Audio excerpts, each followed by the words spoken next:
कृष्णाय वासुदेवाय देवकी नंदनाय च नंदगोपकुमाराय गोविंदाय नमो नमः। वंदे अहं श्रीगुरो श्रीयुतपदकमलं श्रीगुरून् वैष्णवांश्च श्रीरूपं साग्रजातं सहगण रघुनाथान्वितं तं सजीवं साद्वैतं सावधूतं परिजनसहितं कृष्णचैतन्यदेवं श्रीराधाकृष्णपादान् सहगण ललिता श्रीविशाखान्वितांश्च नमो ॐ विष्णुपादाय कृष्णप्रेष्ठाय भूतले श्रीमते भक्तिवेदान्त स्वामिनिति नामिने नमस्ते सारस्वती देवे गौरवाणी प्रचारिणे निर्विशेष शून्यवादी पाश्चात्यदेशतारिणे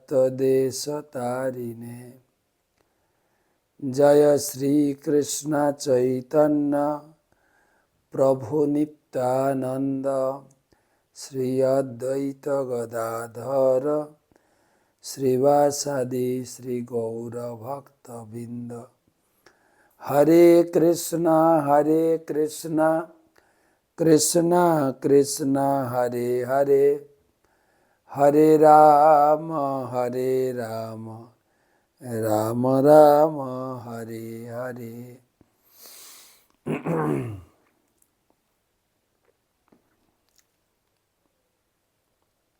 ओम नमो भगवते वासुदेवाय।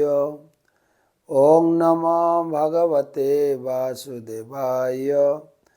ओम नमो भगवते वासुदेवाय।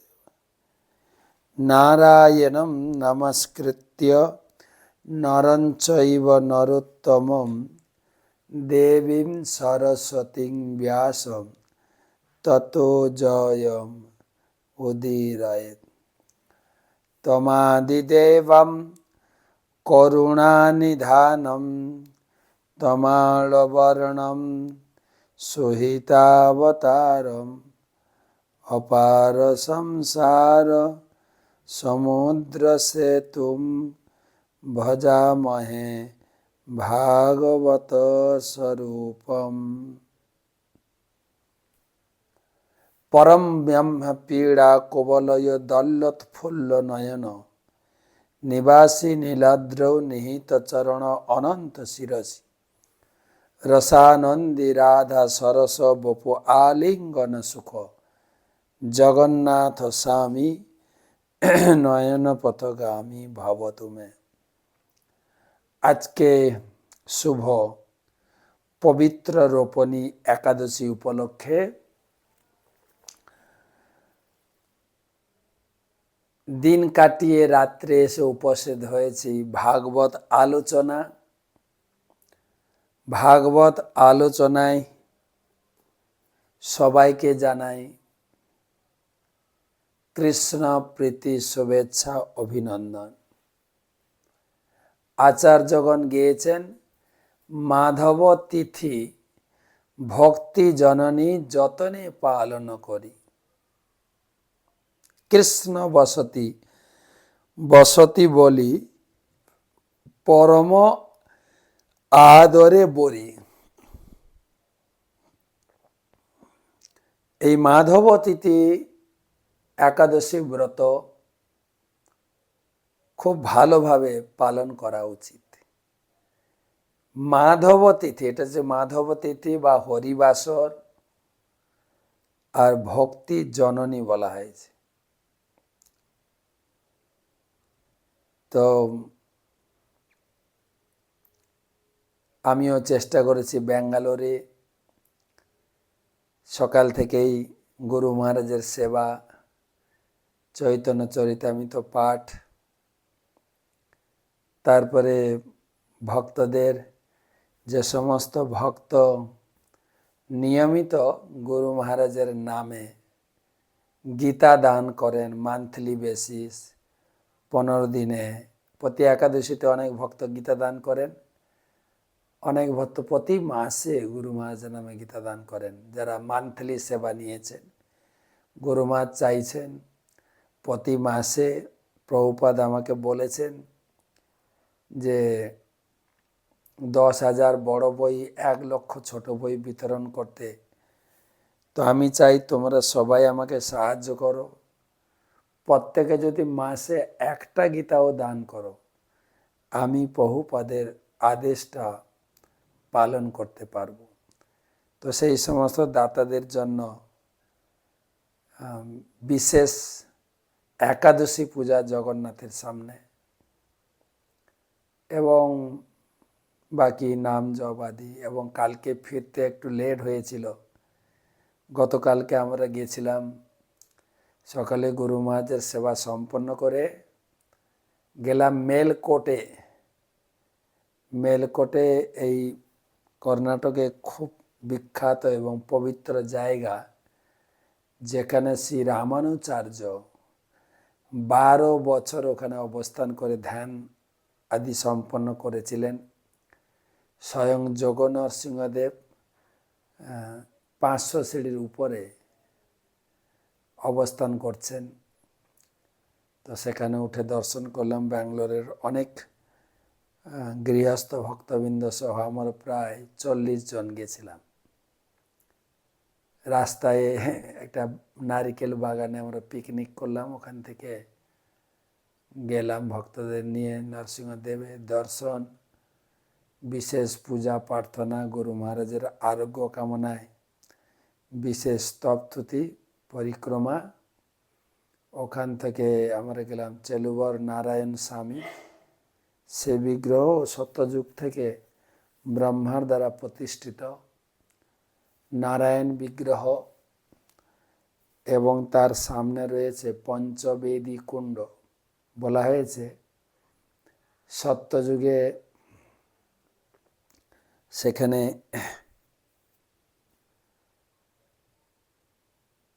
চতুর্কুমার এসেছিলেন।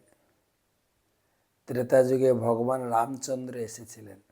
চতুর্কুমার এবং চতুর্কুমার, সনত কুমার আদি চতুর্কুমার। ত্রেতা যুগে ভগবান রামচন্দ্র এসেছিলেন, দ্বাপর যুগে কৃষ্ণ ভগবান, আর কলিযুগেতে রামানুচার্য, রামান মানে রামের ছোট ভাই, লক্ষণের অবতার, সেখানে এসেছিলেন। অষ্টপবিত্র তীর্থ আছে, আমার অবশ্য সবগুলোতে যাইনি, কেননা আমাদের জানাও ছিল না কোথায় কেটা।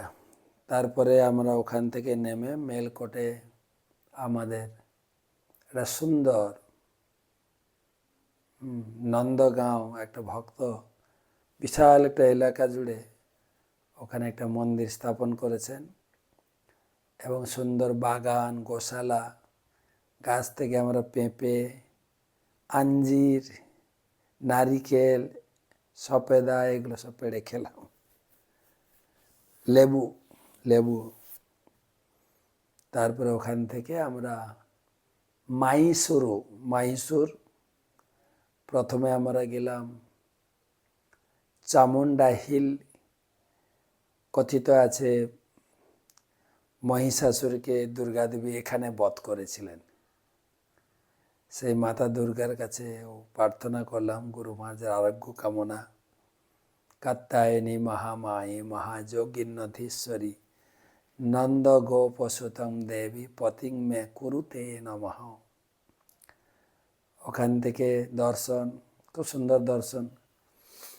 আমরা পাহাড়ের উপরে, ওটা অবশ্য গাড়ি যায়, গাড়ি উপরে চলে যায়। ওখান থেকে নেমে আমরা রাজার প্যালেস, যেটা খুব দর্শনীয়, আর একটা বৃন্দাবন গার্ডেন ছিল, ওটা যেতে পারিনি। রাজার প্যালেসটাও দেখার সুযোগ হলো না, কারণ রাত্রি হয়ে গেছিল তখন। রাত্রি 9:30 পৌনে 10টা বাজে। বাইরে থেকে দর্শন করে এলাম। হ্যাঁ, তার আগে আরেকটা জায়গা, সেই মাহিসুরু যাওয়ার আগে 15-13 কিলোমিটার আগে শ্রীরঙ্গ পাটনা রঙ্গনাথজি নারায়ণ ভগবান তিনি শয়ন করে আছেন সেই বিগ্রহ, লক্ষ্মী দেবী, ভূদেবী, শ্রীদেবী। এই সময় দর্শন করে ফিরতে ফিরতে রাত্রি 1টা বাজে। তো আজকে একাদশী ব্রতেরও অনেক চাপ গেছে। যাই হোক, ভগবান এবং গুরু কৃষ্ণের করুণায় আমরা নিয়মিত ভাগবত পড়তে পাচ্ছি। এই গুরু কৃষ্ণের করুণা না হলে হয় না। ভাগবত মাহাত্ম্যে লেখা আছে, বিশেষ করে বিষ্ণু পর্ব দিনে যদি কেউ ভাগবত পাঠ করে, সে বিশেষভাবে ভগবান কৃষ্ণের দ্বারা তিনি আশীর্বাদ পুষ্ট হয়। তো সেই আমরা নিয়মিত ধারাবাহিক সেই চিত্রকেতু মহারাজের প্রতি পার্বতীর অভিশাপ, পার্বতীর অভিশাপ তো হয়ে গেছে, এখন আমরা অভিশাপ প্রাপ্ত চিত্রকেতুর রিয়াকশান, তার প্রতি অভিশাপ দেওয়ার পরে তিনি কীরকম আচরণ করলেন সেটা আমরা শুনছি চিত্রকেতু মহারাজের। তো আজকে আলোচনা হবে ষষ্ঠ স্কন্ধ সপ্তদশ অধ্যায় 21 শ্লোক, শ্লোক নাম্বার 21 থেকে আমরা আলোচনা করব। গুরুদেবের চরণে প্রণিপাত করে তার অহেতুকী কৃপা আশীর্বাদ প্রার্থনা করি। নম ওং বিষ্ণুপাদায় কৃষ্ণপ্রেষ্ঠায় ভূতলে শ্রীমতে জয়পতাকা স্বামী নীতি নামিনে। নম আচার্যপাদায় নিতাই কৃপা প্রদায়িনে গৌরকথা ধামদায় নগর গ্রাম তারিণে। শুরু করছি 21 শ্লোক থেকে। সেইখান থেকে যেখানে পার্বতীর অভিশাপ শোনার পরে চিত্রকেতুর প্রতিক্রিয়া, তিনি হাসি মুখে অঞ্জলি ভরে পার্বতীর অভিশাপ গ্রহণ করেছেন এবং তিনি এটাও শাস্ত্রীয় দৃষ্টান্ত দিয়ে প্রতিপন্ন করেছেন যে এই যে আপনি, হে মাতা, আপনি অভিশাপ দিয়েছেন বা আমি দুটো কথা বলে ফেলেছি, এগুলো আমার বা আপনার কারো দোষ নেই। এই আমার পূর্বজন্মের কৃতকর্মের প্রভাব আমি ভোগ করছি। এতে আপনিও কিছু ভুল করেননি বা আমিও কিছু ভুল করেছি বলে মনে হয় না। এটা আমার পাওনা, এটা আমি গ্রহণ করছি। এই জগতে সুখ দুঃখ এ প্রতীক মাত্র, যার কোনো বাস্তব সত্তা নেই। তারপরে পরে এক সৃজতি ভূতানি ভগবান আত্মমায়য়া এসং বন্ধম চ মোক্ষম চ সুখম দুঃখম চ নিষ্কল। এক সৃজতি ভূতানি ভগবান আত্মমায়য়া এসং বন্ধম চ মোক্ষম চ সুখম দুঃখম চ নিষ্কল।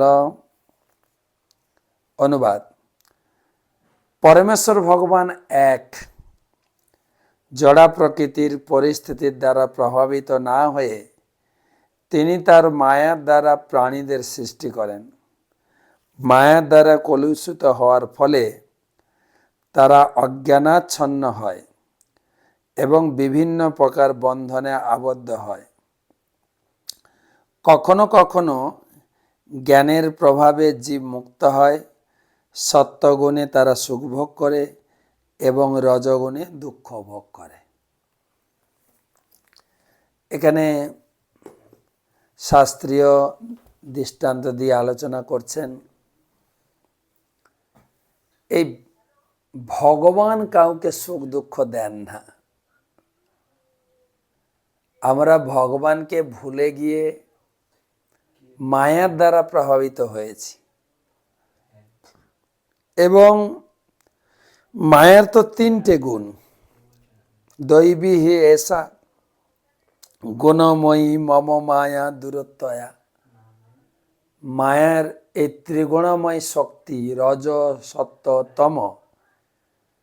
তো এখানে চিত্রকেতু বলছেন, যখন কেউ সত্য গুণে থাকে তার সুখ,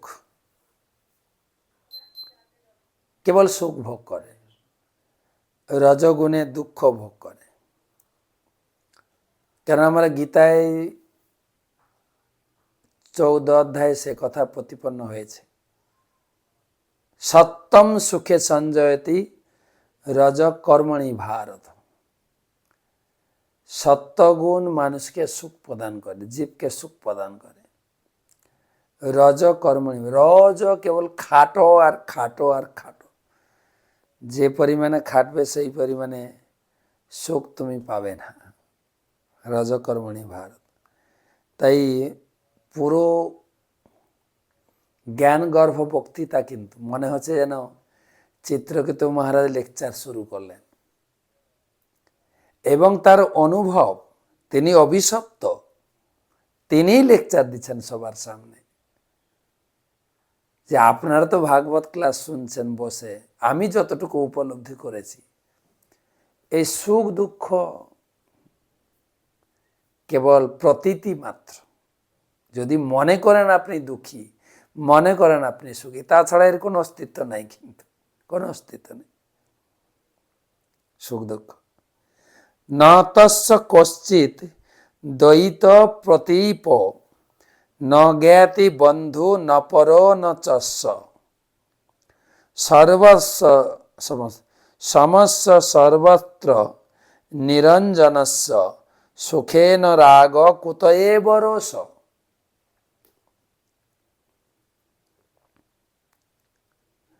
ন তস্য কশ্চিৎ দ্বৈত প্রতীপ ন জ্ঞাতি বন্ধু ন পরো ন চস্য সমস্য সর্বত্র নিরঞ্জনস্য সুখেন রাগ কুত এব রোষ।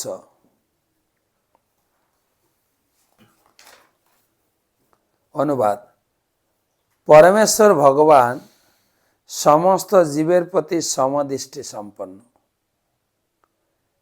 তাই কেউই তার প্রিয় বা অপ্রিয়, জ্ঞাতি বা বন্ধু, পর বা আত্মীয় নয়।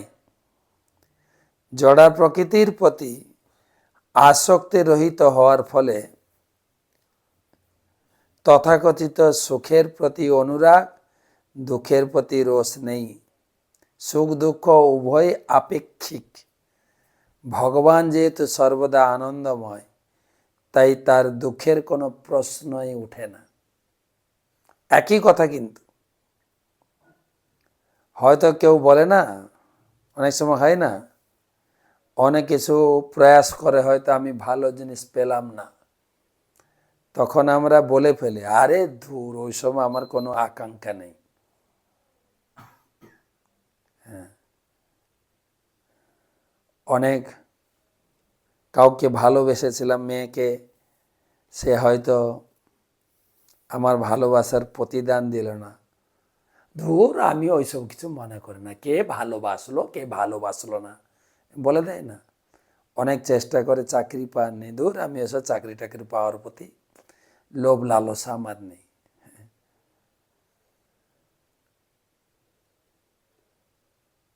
বলেন হ্যাঁ, আঙ্গুর ফল টক। এইরকম কিন্তু চিত্রকেতু বলছেন না, একদম বিভিন্ন শাস্ত্রীয় দৃষ্টান্ত নিজের অনুভব দিয়ে বলছেন যে আমি, হে মাতা, আপনাকে দোষারোপণ করছি না, আপনি কেন অনর্থক আমাকে এই অভিশাপ দিলেন, বা নিজেকেও আমি দোষারোপণ করছি না যে আমি কেন এইরকম কথা বললাম, এই সব পূর্ব পরিকল্পিত। আর ভগবানকেও দোষারোপণ দিচ্ছি না আমি, কেন ভগবান সুখ দুঃখের পরে, তিনি আনন্দময় ভাষাত, নমামি ঈশ্বরম সচ্চিত আনন্দ রূপম। তিনি আনন্দময় রূপ, তার ভিতরে এরকম দুঃখ জাতীয় কোনো অনুভব বা কোনো ইচ্ছা নেই। এবং এটা হয়তো হতে পারে যে ভালো কর্ম করে তার প্রতি ভগবান অনুকম্পাবশত, যে খারাপ কর্ম করে ভগবান তার প্রতি না, ভগবান একদম সময়ম সর্বভূতেষু ন দেশস্তি ন প্রিয়।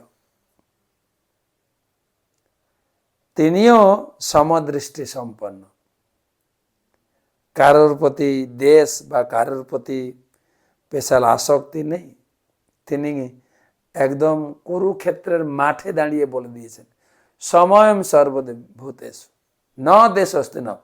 এইখানে পাণ্ডবরা আমার প্রিয়, কৌরবরা আমার দেশ না, সবার প্রতি সমদৃষ্টি সম্পন্ন।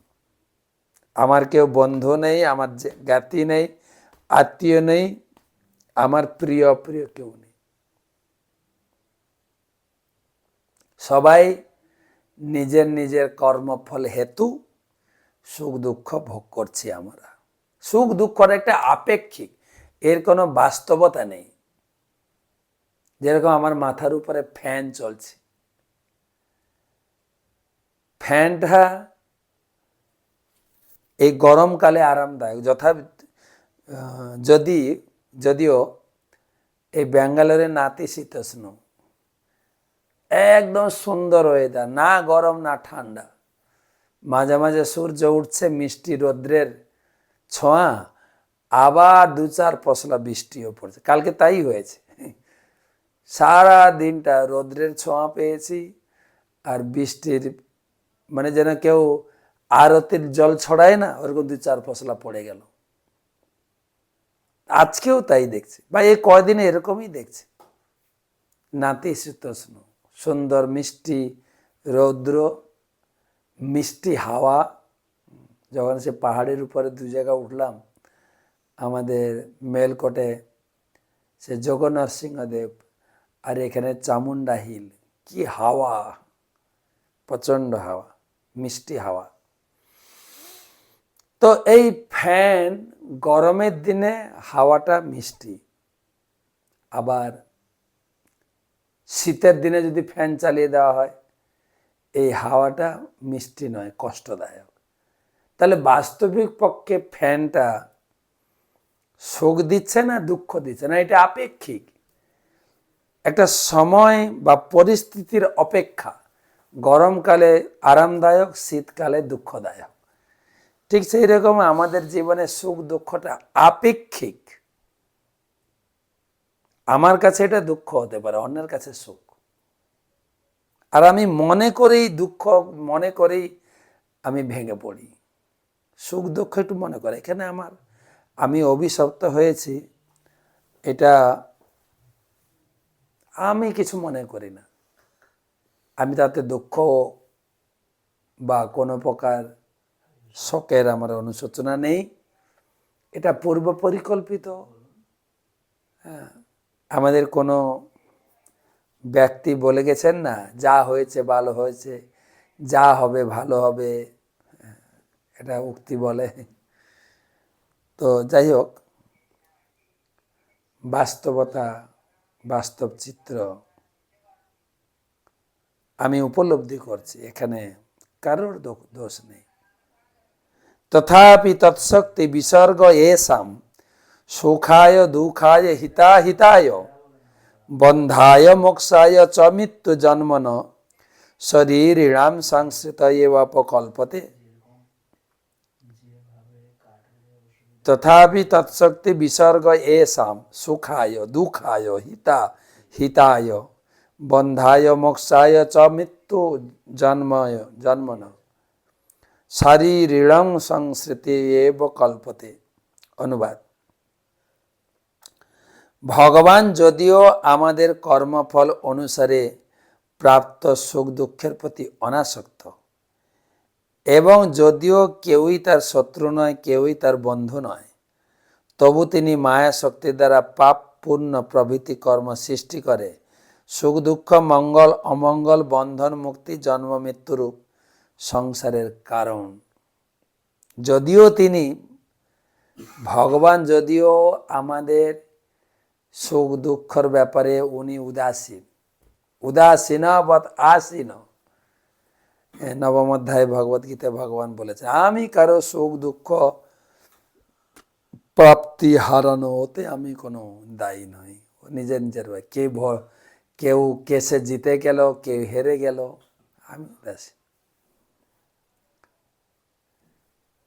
তিনি কারো শত্রু নন, বন্ধু নন।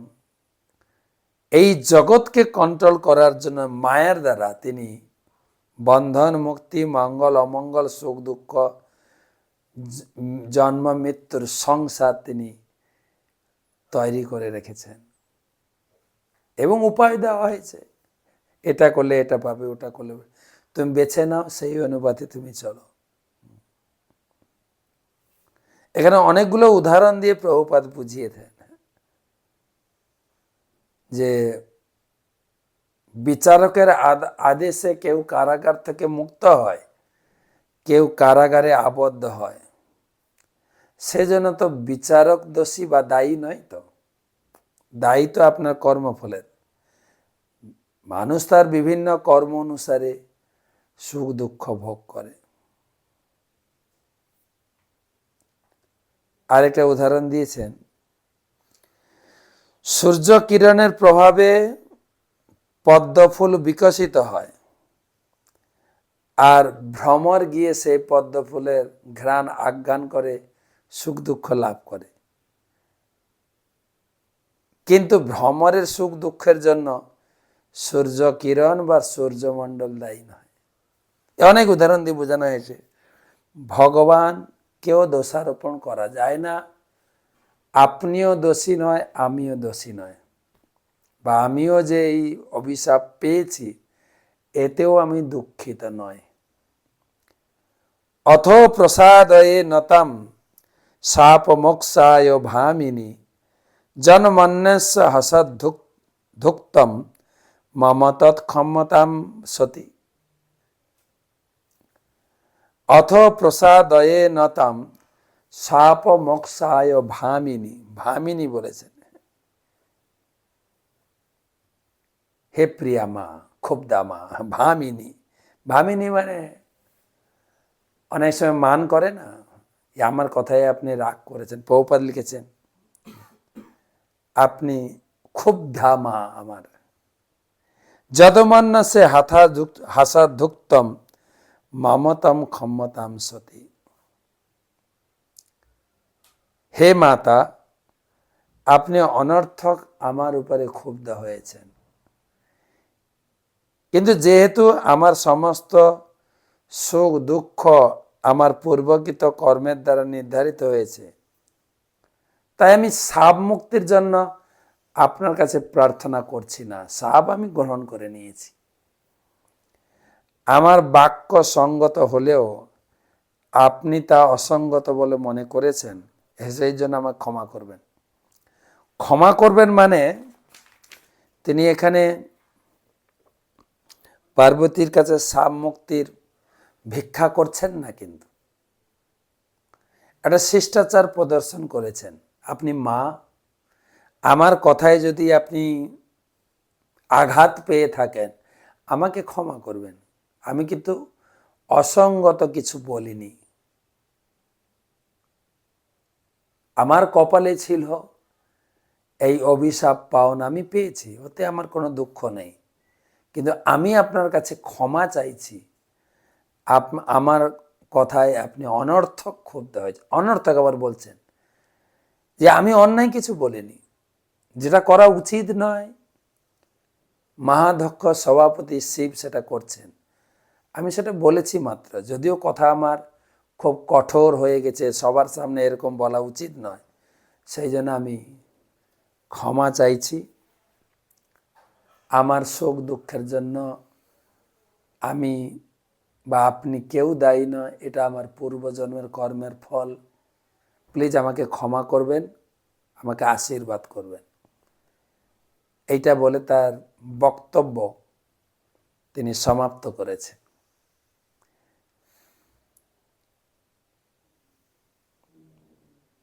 প্রপাত লিখছেন চিত্রকেতু ভালোভাবেই জানতেন যে প্রকৃতির নিয়মে কর্মের ফল লাভ হয়, তাই তিনি পার্বতীর শাপ থেকে মুক্ত হওয়ার ইচ্ছা করেননি। তা সত্ত্বেও তিনি তাকে সন্তুষ্ট করতে চেয়েছিলেন, কারণ তার বাক্য সমীচীন হলেও তিনি তার প্রতি অপ্রসন্ন হয়েছিলেন। স্বাভাবিক শিষ্টাচার অনুসারে তিনি পার্বতীর কাছে ক্ষমা ভিক্ষা করেছিলেন। শ্রী শুক উবাচ ইতি প্রসাদ্য গিরিশৌ চিত্রকেতুররিন্দম জগাম সবিমানেন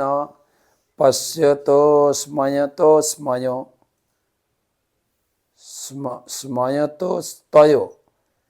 শ্রী শুক উবাচ ইতি প্রসাদ্য গিরিশৌ চিত্রকেতুররিন্দম জগাম সবিমানেন পশ্যতো স্ময়তোস্তয়। শ্রী সুখদেব গোস্বামী বললেন, হে অরিসুদন মহারাজ পরীক্ষিত, শিব এবং পার্বতীকে সন্তুষ্ট করে চিত্রকেতু তার বিমানে আরোহণ পূর্বক তাদের সম্মুখে সেখান থেকে চলে গেলেন। শিব পার্বতীকে প্রণাম করে এবং সমস্ত সভাসদ, যত শ্রোতারা ছিলেন, অডিয়েন্স ছিলেন, সবাইকে প্রণাম করে বাঞ্ছা কল্পতরুভ্যশ্চ কৃপা সিন্ধু ভয়েবচ পতিতানাং পাবনেভ্যো বৈষ্ণবেভ্যো নমো নমঃ। বাঞ্ছা কল্পতরু সদৃশ সমস্ত সভাসদ মণ্ডলী, বৈষ্ণব মণ্ডলী এবং মহাদেব, শিব এবং মাতা পার্বতী সকলে আমার প্রণাম স্বীকার করুন, আমার ধৃষ্টতা ক্ষমা করুন, আমাকে আশীর্বাদ করুন। সবার আশীর্বাদ নিয়ে তিনি তার বিমানে আহরণপূর্বক তাদের সম্মুখে সেখান থেকে চলে গেলেন। শিব এবং পার্বতী যখন দেখলেন সাপ শ্রবণ করা সত্ত্বেও চিত্রকেতু ভীত হলেন না, তখন তার আচরণে অত্যন্ত আশ্চর্যিত হয়ে তারা হাসছিলেন। সাবাস! শিব তো ভীষণ খুশি হয়েছে, ভীষণ খুশি হয়েছে যে ভক্তের এইরকম তৃণাদপি শুনিছেন ভাব, যে কোনো পরিস্থিতিতে অবিচলিত থাকার যে শক্তি, তুমি ভগবানের কৃপা প্রাপ্ত। শিব মনে মনে খুব প্রশংসা করলেন। ততস্তু ভগবান রুদ্র রুদ্রাণী মিদমব্রবীত দেবর্ষি দৈত্য সিদ্ধ্যানাম পার্শ্বদানাম চ শীর্ণতাম। ততস্তু ভগবান রুদ্র রুদ্রাণী মিদমব্রবীত দেবর্ষি দৈত্য সিদ্ধ্যানাম পার্শ্বদানাম চ শীর্ণতাম। তারপর দেবর্ষি নারদ দৈত্য সিদ্ধ পার্শ্বদের সমক্ষে পরম শক্তিমান শিব তার পত্নী পার্বতীকে বললেন। প্রথমে চিত্রকেতু বলেছেন, তার কথায় রুষ্ট হয়ে পার্বতী অভিশাপ দিলেন। পুনরায় চিত্রকেতু মহারাজ তার অভিশাপের প্রতিক্রিয়া ব্যক্ত করলেন, আমি সন্তুষ্ট, আমি আমাকে বা ভগবানকে দোষারোপণ করছি না। এরপরে শিব বলবেন, এই পুরো ঘটনার একটা কনক্লুশন কি ঘটলো, সমাধান দেবেন শিব ঠাকুর। তবে আজকে না, আমরা কালকে আলোচনা করব। রুদ্র উবাচ, রুদ্রদেবের বক্তব্য। তিনি চিত্রকেতু মহারাজের উদ্গার, পার্বতীর অভিশাপ, এই দুটোর একটা কি বলা যায়, সাক্ষী রেখে তার অনুভব তিনি ব্যক্ত করবেন। সংক্ষেপে একটু বলরাম কথা। এখন চলছে ঝুলন। ঝুলন সম্বন্ধে আমি আমার ভিডিও ছেড়েছি, তো সেখানে আশা করি ঝুলনে আপনাদের কর্তব্য করণীয় পেয়ে গেছেন। বলরাম জয়ন্তী সম্বন্ধে আমি কালকে একটু আলোচনা করব। নমস্তে তু হলগ্রাম, নমস্তে মুসলায়ুধ, নমস্তে রেবতী কান্ত, নমস্তে ভক্তবৎসল, নমস্তে বলিনাম শ্রেষ্ঠ, নমস্তে ধরণীধর, পলম বাহারে নমস্তে তু, ত্রাহি মাম কৃষ্ণ পূর্বজ। তো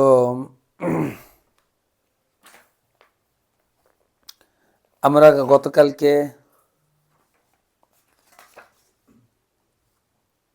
রুক্মিণীর বিবাহ শুনলাম